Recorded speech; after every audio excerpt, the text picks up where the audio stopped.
look, I'm selfish. I want New Zealand rugby to be the best in the world, right? Yeah. I would love for the internationals to come play our Opaki. When you get into this phase of the tournament, when you're taking on Canada and all going to plan if they can get to the final, the Black Ferns take on England or France, you need those kicks off the tee, those 2-pointers and 3-pointers to apply scoreboard pressure or edge yourselves ahead. That innovation, some people will call it craziness, but craziness kept us 10 all at half time. So I'm going to call it innovation. DSPN, the Devlin Sports Podcast Network. DSPN, welcome in. My name is Lachlan Waugh, sitting in the host seat for Martin Devlin while he's away on holiday. I think he's in Italy. Well, last time we checked, he was in Italy. He's probably somewhere else by now, somewhere nice and lavish. But we are talking Women's Rugby World Cup, and we are very lucky to be joined by Les Elder, former Black Ferns captain, World Cup winner as well. And she has been all over our screens, part of the Women's World Cup coverage. Les, thank you for joining us here on DSPN. All good. Kia ora koutou.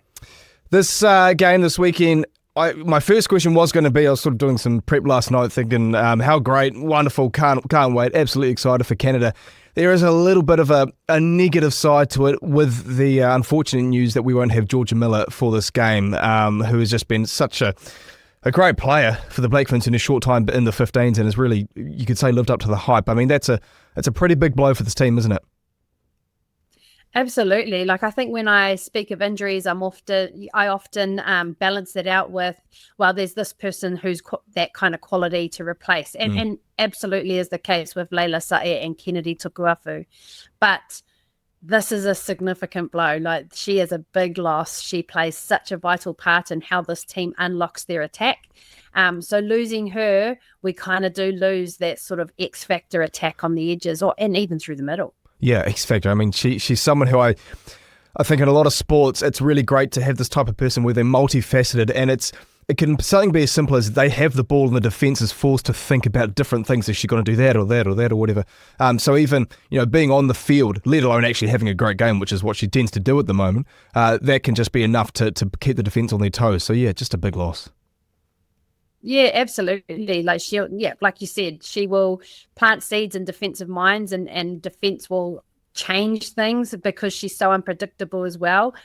We seen last week against South Africa, when she had to do things in the middle of the field, she's still beating the first defender, and that's in tight context spaces. So, she definitely plays games with people's minds on defense. And I think we have probably some combative sevens that will take it through the middle, that'll play through the contact, but it's what she does on the edges of the field and how well and how quickly she opens up a game that's probably irreplaceable at the moment. Les, what do you make of this Black Ferns team named? I think apart from Jorja being out, it's a team that almost selects itself, isn't it?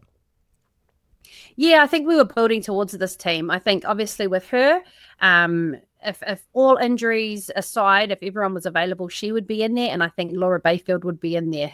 So obviously we see Chelsea Bremner come in. Laura Bayfield has also got an injury. Spotlight seems to be on Jorja right now, but Laura Bayfield is injured as well. Probably the surprise for me has been Vaisenia Mahutariki Whakalelu. So she was the starting prop last week against South Africa, and she's not even in the game day 23. She had an exceptional game last weekend. I think she made 21 tackles in 28 minutes, and that's a loose head prop doing that kind of hard work. I was quite surprised that she wasn't available. Obviously, Tanya Kalunavali and Amy Rule have been cleared from injury, so they've come back and they're available. But I still thought that the contact and the battle in the collision area, which Vaisenia dominated, I thought that warranted her at least a selection in the game day 23. Yeah, going to that, actually just one more selection question. The back three for the Black Ferns has intrigued me a little bit this year because you've got obviously the excitement of Braxton Sorens-McGee, and then you've got Renee Holmes you've got to fit in there, and Aisha Leti-Ainga as well, who's coming off the bench for this game. Are you happy with the balance they've sort of worked out with there? Because obviously Braxton has been great at fullback when she's played there, but then again you've got Renee Holmes as well. So the way they've sort of constructed that, are you sort of happy with the approach they've taken?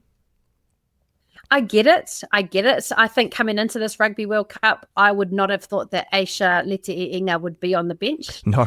Obviously, those couple of niggles that she sustained have allowed an opportunity for the kid, for Braxton Sorensen-McGee, to show what she could do from the wing, and also allowed Renee Holmes to get some game time under her belt come back to the form we know she's capable of, but also show her kicking off the tee. Obviously, last weekend she was a bit shaky, but then we've got Braxton Sorensen McGee who can step into that. So I wonder if there's a little bit of balance being administered in terms of making sure Braxton isn't loaded with the full kicking responsibilities, just that pressure for such a youngster. But I mean, we've seen already that she steps up to the pressure and she nails it absolutely. So yeah, I think we probably just, those niggles for Aisha, I think have just not allowed her to find that form that we know she's all capable of. But hey, when Renee's playing so well, when Braxton's playing so well, when you know what Portia Woodman-Whitcliffe can do on the edge as well, not bad having Aisha inject yourself later into the game. Yeah, well, you make a good point there, Liz, about Renee Holmes and her kicking off the tee, because this World Cup so far, as we've seen, there's a lot of big scores, big margins of victory, but when you get into this phase of the tournament, when you're taking on Canada and all going to plan if they can get to the final, the Black Ferns take on England or France, you need those kicks off the tee, those 2-pointers and 3-pointers to apply scoreboard pressure or edge yourselves ahead. We saw that in the last World Cup with the semi-final win over France and in the final against England. So, yeah, that kicking off the tee, it may not have seemed like it before, but right now and looking forward, it is vital. Absolutely, yeah. We actually said, we run our own podcast, but on our podcast we talked about how Renee Holmes just didn't fire in Opaki, and partly because she wasn't getting selected, but her kicking was probably sitting around 54% in Opaki, and then she missed out on Pack 4. She's gone away, she's done the work. We kind of said if she can come back and nail her kicking, she'll get herself a plane ticket. She absolutely done that, and she's been nailing it up until last weekend when she had an off day.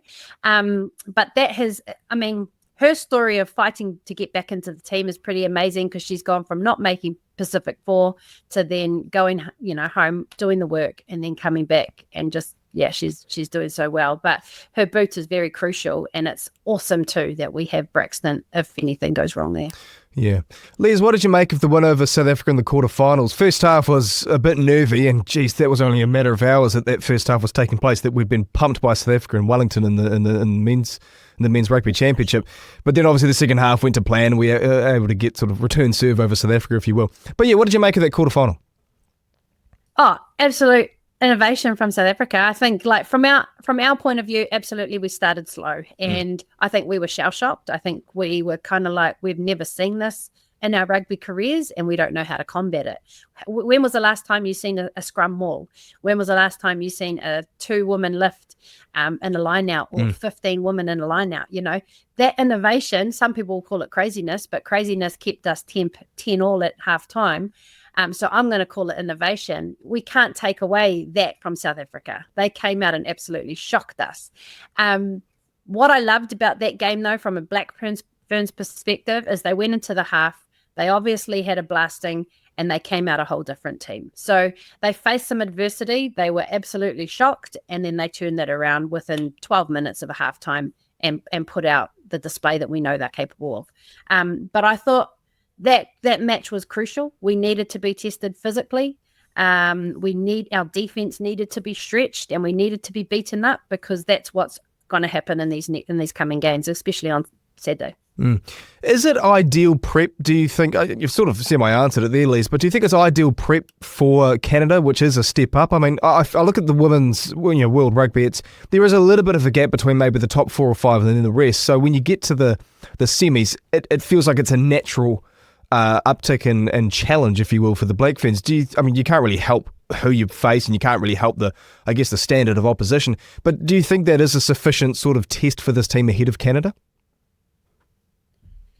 Yeah, I do think, well, it was the best we were going to get. If we didn't play South Africa, it was going to be Italy.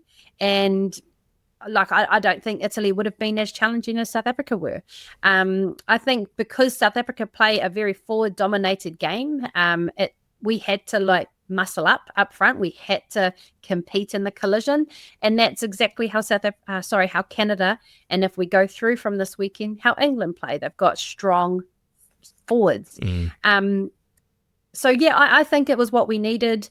And look, oppositions are going to look at that game and go, oh, there were some opportunities there from the Black Ferns. I'm not sure we're going to see the craziness that we've seen unravel in that quarterfinal, but there'll be things, I think there'll be some special plays thrown out there from some opposition. How about Canada? This is obviously a good team. I mean, if you look at Canada and men's rugby, for example, by comparison, certainly not as good, but in women's rugby, they are one of the, I guess, powerhouses of the game globally. And also, for the Black Ferns, they've been a bit of a tricky opponent. Beat them last year in New Zealand, and then they had a draw earlier this year. This is certainly not an easy beat side, is it? No, absolutely. And I think because Canada have never won a World Cup or haven't taken out significant competitions, that people sort of seem to downplay them. But we really do need to give them the respect that they deserve. This team has been the only team to challenge and compete with England. They have done better against England in the last 3 years than we have. I think last year when they played them, they almost beat them and only went down by 9 points, whereas we've, since the World Cup, haven't done very well against England. So Canada absolutely deserve all the accolades that they should be getting. And they are a team to, I'm nervous for this game. You know, I think prior to 2022, playing Canada, you were aware of what they were capable of, but I wouldn't say I was nervous to play them, you know, whereas now I'm like, who knows? I think what's traditionally been the case for Canada is we've seen a very strong forward pack and a not as good backline. But now we've got sevens players like Asia Hogan Rochester, who's come into the fold, Olivia Apps, you've got Alicia Corrigan, all these girls play in the sevens. On the 7 series, and they're coming in and they're lighting up this back line. So now we're getting a really strong forward pack with amazing backs as well. So they bring together the whole package. This Black Ferns team, Les, the form, you sort of touched on it there, hasn't been the greatest since the last World Cup, but it feels like things are sort of turning at the right time. I think last year there was losses to, we talked about Canada just then, there was a loss to Ireland and obviously England as well. I don't think they've actually beaten England since that World Cup final. Then again, England are in an insane vein of form right now that I don't think anyone will really beat them at the moment. But it feels that things are turning at the right time, and maybe it's just a shuffling in of younger talent and them sort of moulding and maturing, and maybe some of the, I guess, coaching strategies, if you will, or the analytics and whatnot from Alan Bunting seems to be perfecting a little bit. But it feels like they're turning at the right time. Is that fair to say? Yeah, and this is the case that happened in 2022, right? As we had like a terrible season before that, and then we turned at the right time. I think the challenge for us in New Zealand is, how do we get to a place where we're not turning the year of a World Cup? You know, how do we get to a place where we are just consistent, executing performance after performance after performance? And to me, it's not just the performance. It's not just what's happening in the Black Ferns that needs to be looked at. It's everything underneath it, you know, all the talent ID, all the infrastructure that supports that team, all our domestic competitions. So at the moment, that is something that the Northern Hemisphere are doing probably 10 times better than us. In saying that, Canada, they don't have any of that. They don't have the infrastructures that we have. You know, they don't have a strong men's game to leverage off. We do. So if Canada do this, if Canada go the distance, that's a fairy tale story, because they are a team that will showcase to so many other women's rugby teams across the world that you can do it on your terms. I think for some of these other top 4 teams, we have had the legacy or the privilege, I guess, of leveraging off our men's programs that are well established. You look at South Africa, you look at England, you look at France. They're all got established men's teams. Canada doesn't have that. So if they go the distance, that is one hell of a story. That's a good point, Les. Why is that, do you think? From the outside looking in, why is it that Canada have been able to sort of have such a great patch in form? Is it as simple as they just have this golden generation of talent? What is it? No, I don't think so. I think that there's been and this is all learning from Alice Soper, who's a sports journalist and very passionate in the women's space, is they have actually created a centralised program. So there's 7s and their 15s, they're all in one. Right. And if you want to play 7s, you go play 7s. If you want to play 15s, you go play 15s. But they're all centralised into one hub. That's one reason. Another reason, I think, is the impact of PWR. So PWR is our Super Rugby Opaki equivalent in the Northern Hemisphere in England. And a lot of these girls from USA, from Canada, they play in the PWR. Right. So they are playing long seasons against high quality players. That PWR competition is making female rugby players across the world better. Would you like to see Kiwis be part of that as well, or is that something that could be beneficial, or are you happy with the current structure that the Black Ferns or New Zealand rugby in general has, where we have our own comp here in New Zealand? Look, I'm selfish. I want New Zealand rugby to be the best in the world, right? So I would love for the internationals to come play our Opaki. But when you're comparing apples with apples, the PWR is a much longer campaign compared to our 7-week Opaki.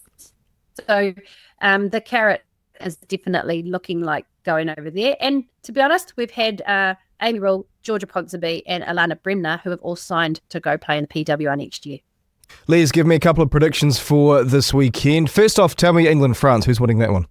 England will win that one convincingly, I think. I think I gave that about a 38-24. 38-24, okay. Yeah, Black Ferns, Canada? Yeah, I think that's going to be a to the wire. I think Canada are going to absolutely fire, but so will we. I think the turning point will be around the 60th minute, but it'll go like try for try. I think we're going to get up, but only just 35-33. Here's hoping. DSPN.